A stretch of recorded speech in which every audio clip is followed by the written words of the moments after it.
1.5 million known gotaways since the Biden administration took office. Is this something the American people should be worried about right now?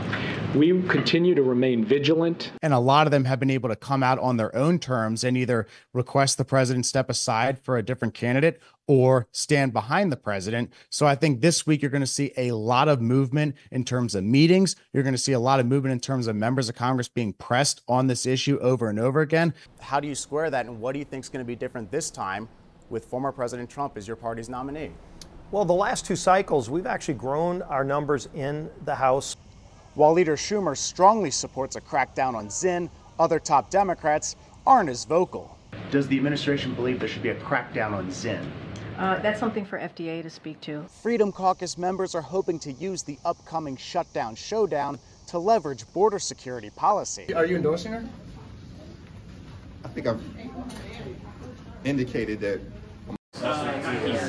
It's an idea that's extremely popular with service and hospitality workers. No taxes on tips. I love the idea. I would definitely prefer to not have taxes on my tips, and I think that I speak for most servers when I say that. I think it's a way to save some money for just regular folks. Both Donald Trump and Kamala Harris are promising to make it happen if elected to the Oval Office. When I get to office, we are going to not charge taxes on tips. There will be no taxes on tips. It's been a part of the Trump campaign's economic pitch to voters since June. Then, Harris made the same pledge at a rally on Saturday. We will continue our fight for working families of America and eliminate taxes on tips for service and hospitality workers. She didn't say, I agree with Donald Trump, we should not tax tips. Here's an area where we agree. She just stole it. Harris is taking some heat for seemingly copying Trump on the issue.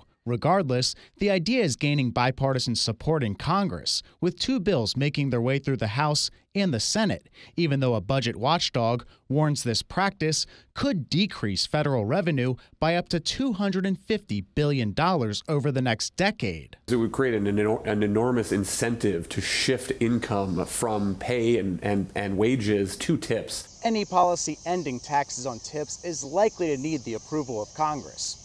These latest attempts to interfere in U.S. elections are nothing new for the Iranian regime. The Trump campaign claims its internal communications have been hacked by Iran, saying, quote, "These documents were obtained illegally from foreign sources hostile to the United States, intended to interfere with the 2024 election and sow chaos." On Friday, Microsoft revealed Iranian hackers targeted the account of a, quote, high-ranking official on the U.S. presidential campaign back in June, with Trump himself posting the next day, "We were just informed by Microsoft Corporation that one of our many websites was hacked by the Iranian government. Never a nice thing to do." Politico says its staff began receiving emails last month from someone calling themselves Robert at an AOL email address, including a February 23rd Trump campaign research dossier on Senator J.D. Vance. Republican Congressman Michael Waltz says this hack and Iran's recent assassination plot against U.S. officials, which sources say included the former president, are all part of one strategy.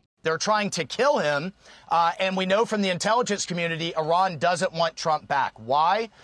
Because he held them accountable. The White House says the threat of foreign election interference is real. Any kind of report like that, any activity, we're going to take it very, very seriously. While state and White House officials declined to comment on this case's specifics, the intelligence community has been broadcasting warnings for weeks. I think that we need to recognize the brazenness of the Iranian regime, including right here in the United States.